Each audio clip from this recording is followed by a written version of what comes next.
Assalamualaikum warahmatullahi wabarakatuh. Selamat pagi anak-anak. Apa kabar anak-anak semuanya? Semoga kita semua dalam keadaan sehat, kuat dan semangat untuk belajar walaupun masih dalam masa pandemi COVID-19.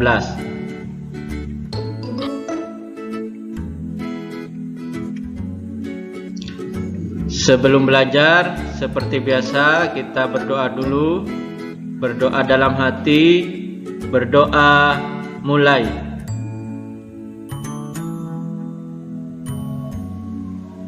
Berdoa selesai.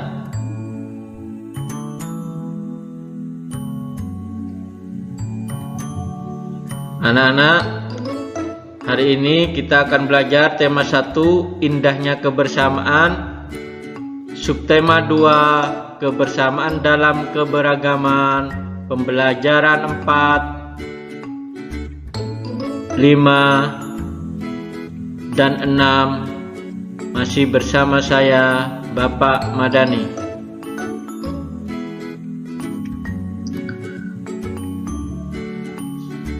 Tujuan pembelajarannya ada di buku guru. Yang pertama, setelah membaca teks, siswa mampu mengidentifikasi gagasan pokok dan gagasan pendukung dengan benar. Yang kedua, setelah membaca teks, siswa mampu menuliskan gagasan pokok dan gagasan pendukung ke dalam grafik yang sudah disiapkan dengan sistematis, dan seterusnya.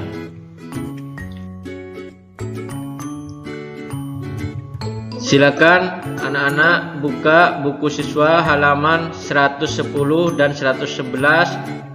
Silakan dibaca teks yang berjudul Perbedaan Bukanlah Penghalang. Silakan kalian baca di buku siswa kalian.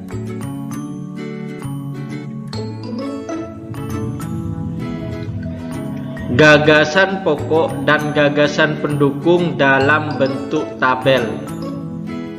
Gagasan pokok dan gagasan pendukung dibuat dalam bentuk tabel bertujuan untuk mempermudah memahami suatu teks. Contohnya, teks berjudul Gelar Budaya di Sekolah. Paragraf pertama, gagasan pokoknya adalah keragaman tidak hanya terdapat di lingkungan masyarakat, tetapi juga di lingkungan sekolah. Sedangkan gagasan pendukungnya yaitu para siswa di sekolah Udin terdiri atas berbagai suku bangsa.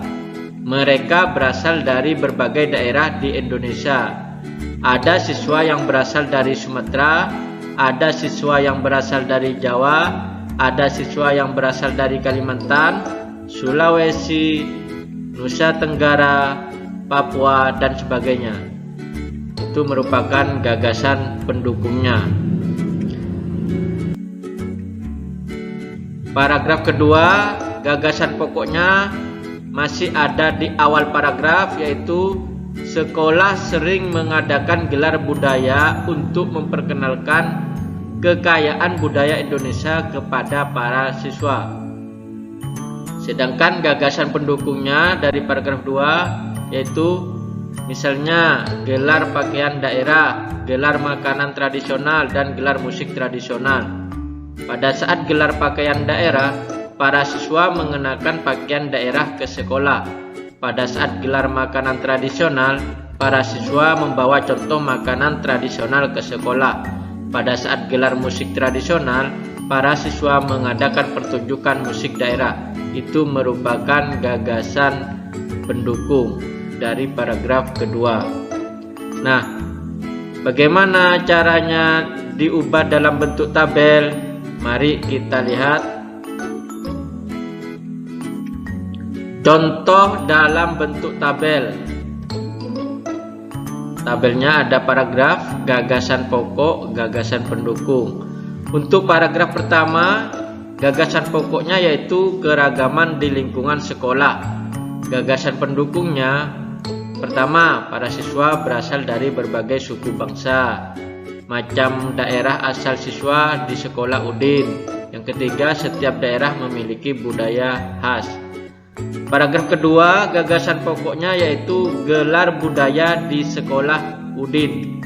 Gagasan pendukungnya, pertama, tujuan gelar budaya, macam gelar budaya, penampilan saat gelar budaya. Ini merupakan contoh gagasan pokok dan gagasan pendukung dalam bentuk tabel.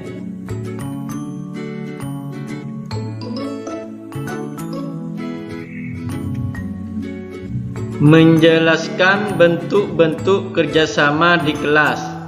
Yang pertama yaitu piket di kelas.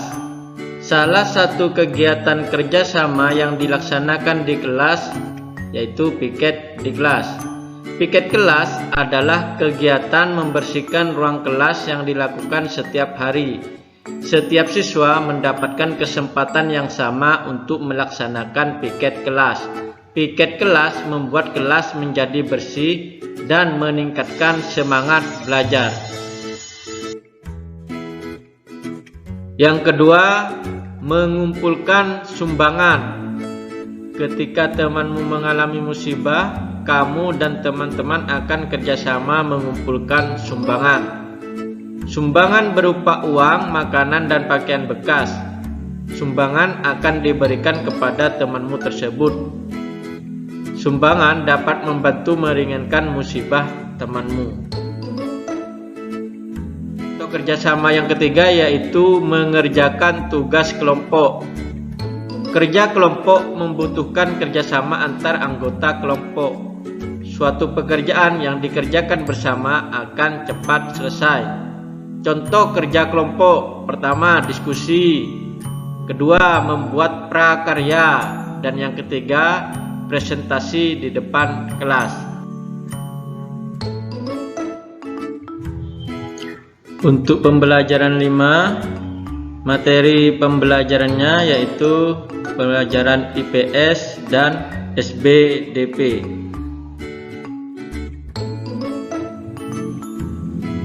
Perayaan hari-hari besar keagamaan.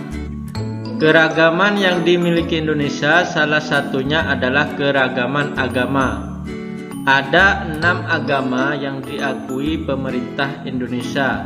Yang pertama Islam, yang kedua Kristen, yang ketiga Katolik, yang keempat Hindu, 5 Buddha, dan 6 Konghucu. Contoh hari besar keagamaan. Yang pertama, Idul Fitri merupakan hari besar keagamaan umat Islam.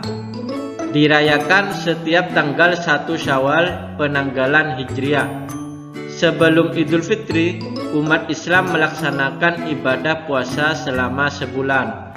Pada saat Idul Fitri, umat Islam mengunjungi sanak saudara untuk berkumpul dan bermaaf-maafan. Yang kedua adalah Natal. Natal merupakan hari besar keagamaan umat Kristen dan Katolik. Diperingati setiap tanggal 25 Desember. Natal merupakan peringatan hari kelahiran Yesus. Hari Natal dirayakan dengan penuh sukacita. Hari besar keagamaan yang ketiga yaitu Nyepi. Nyepi merupakan hari besar keagamaan umat Hindu. Dirayakan setiap tahun baru Saka pada penanggalan Saka.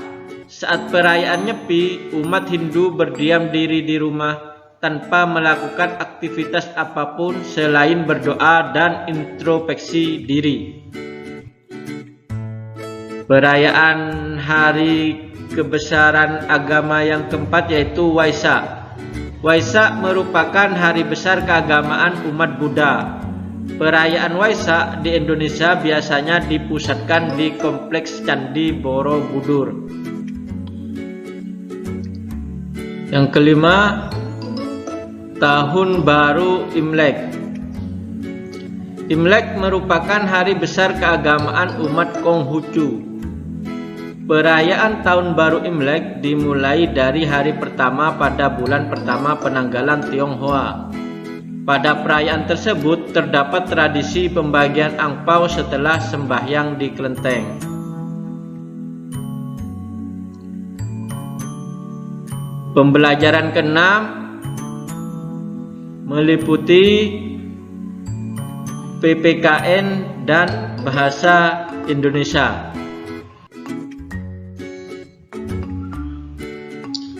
Kerjasama di lingkungan rumah. Contoh kerjasama di lingkungan rumah antara lain kegiatan berkeliling lingkungan pada malam hari yang disebut dengan ronda. Ronda bertujuan untuk menjaga keamanan lingkungan sekitar. Ronda dilaksanakan dengan berjalan kaki, bersepeda, atau dengan kendaraan bermotor. Warga bergiliran ronda untuk memberi perlindungan dan pengamanan bagi warga. Contoh kerjasama yang kedua yaitu kerja bakti. Contoh kerja bakti yang biasa dilakukan oleh warga, yang pertama membersihkan sampah yang menyumbat selokan. Yang kedua memperbaiki jalan. Yang ketiga memperindah taman. Contoh kerjasama yang ketiga yaitu gotong royong menolong warga yang mengalami musibah. Saat terjadi bencana, para relawan bergotong royong memberikan bantuan berupa makanan, tempat pengungsian, dan pakaian kepada warga. Yang keempat, contoh kerjasama yaitu dalam hal persiapan hari kemerdekaan. Seluruh warga yang berbeda suku dan agama bekerja sama untuk mempersiapkan perayaan hari kemerdekaan 17 Agustus.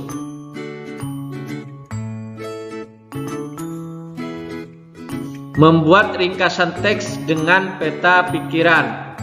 Peta pikiran yang berisi gagasan pokok dan gagasan pendukung dapat dijadikan acuan untuk membuat ringkasan. Meringkas isi teks sama dengan menulis kembali isi teks secara singkat.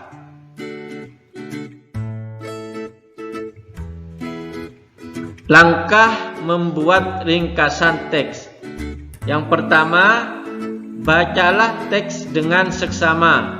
Yang kedua, gunakan kalimat tanya, apa, siapa, mengapa, dan bagaimana, di mana, dan kapan untuk mengetahui kejadian yang diceritakan dalam teks. Yang ketiga, catatlah hal-hal penting yang kamu temukan saat membaca teks. Yang keempat, buatlah peta pikiran untuk mencatat gagasan pokok dan gagasan pendukung pada setiap paragraf.